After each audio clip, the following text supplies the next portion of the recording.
இது சப்பாத்தி, முட்டை கொத்து,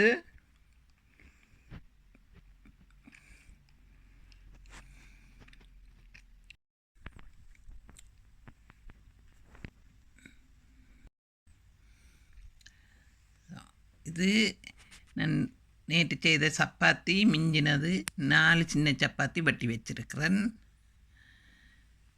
இதில் 3 வெங்காயம், 3 பச்சை மிளகாய், 4 முட்டை, உப்பு, மிளகுத்தூள், இவ்வளோந்தான் தேவையான சாமான். எண்ணெய்.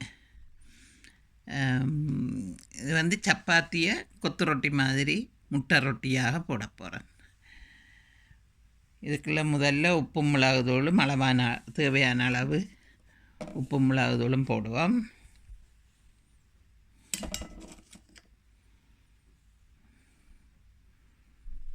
சப்பாத்தியில் உப்பு இருக்குது, அதனோடியாக முட்டை கலவாக போட்டால் போதும். உப்பு நீங்கள் பிரட்டி கொண்டு பத்தாதுண்டா சப்பாத்திக்கு மேலே உப்பு தூவலாம். நட்டது மிளகுத்தூள் கொஞ்சம் கூடவே போடுறேன். இதை போட்டு அடிச்சிட்டு அடுப்பில் வச்சு முட்டை பொரிக்குமா போல் பொரித்து கொத்தி ரொட்டியாக போடுவோம். இப்போ முட்டை அடித்தாச்சு. உங்களை விரும்பினா கொஞ்சம் ஒரு மேசக்கரண்டி பால் விட்டு அடிக்கலாம். ஆனால் நான் பால் விட இல்லை, முட்டை தனியைத்தான் அடித்து வச்சுருக்கிறேன். ஸோ காய்ச்சி வச்சுருக்கு. இதுக்குள்ளே நான் நல்லெண்ணெய் தான் விட போகிறேன்.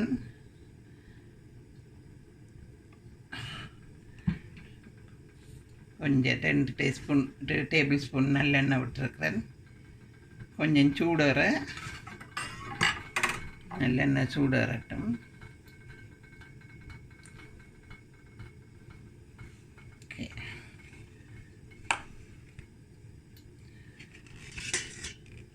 அதுக்குள்ளே வெட்டி வச்சிருக்கிற வெங்காயம், பச்சை மிளகாய் ரெண்டையும் போடணும்.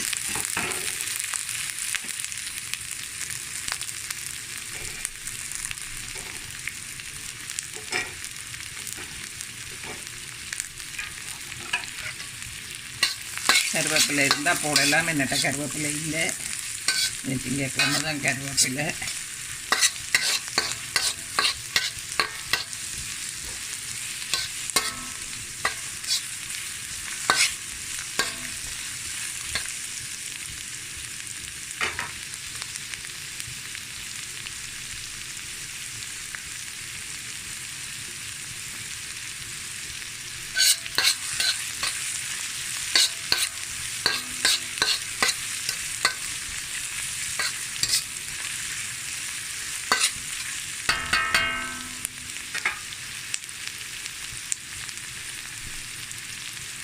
ஓரளவு வெங்காயமும் பச்சை மிளகாயும் ஓரளவு வதங்கினால் போதும். கொஞ்சம் ரொட்டியோட கறிவிடத்தான் நல்லா இருக்கும். இப்போ முட்டையை ஊற்றுவோம்.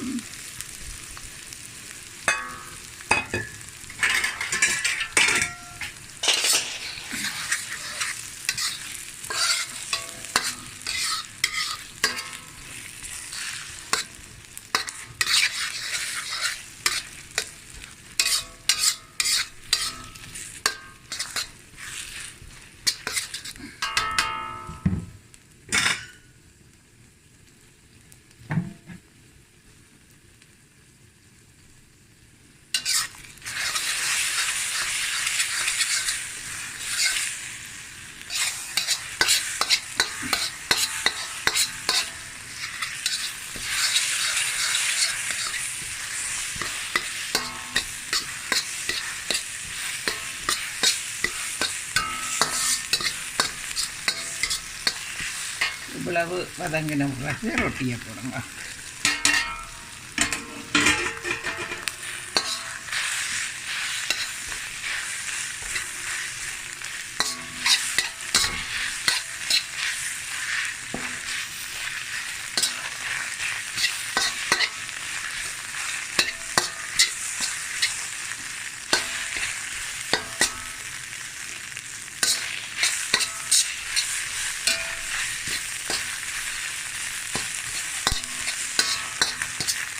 இந்த நேரத்தில் உப்பை பாருங்க, வதங்கின்னு வந்த பிறகு உப்புக்கு பத்தாதுன்னா நீங்கள் போட்டுக்கொள்ளுங்க.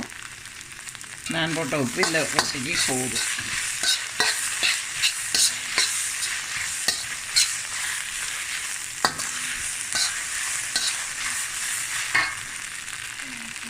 கொஞ்சம் ட்ரையாக தான் இருக்கும். உங்களுக்கு ட்ரையாக இருந்தால் ஏதாவது கறியல் கிரேவியல் இருந்தால் கொஞ்சம் அதுக்குள்ளே போட்டு பிரட்டலாம்.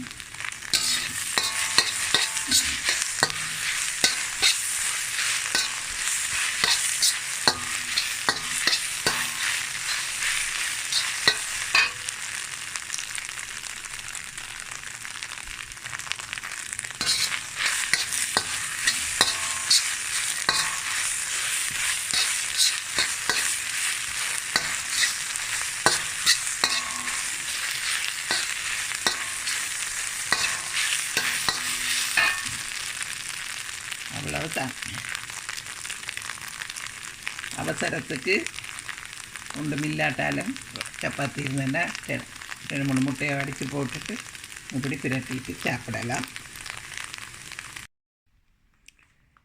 இது சப்பாத்தி, முட்டை கொத்து,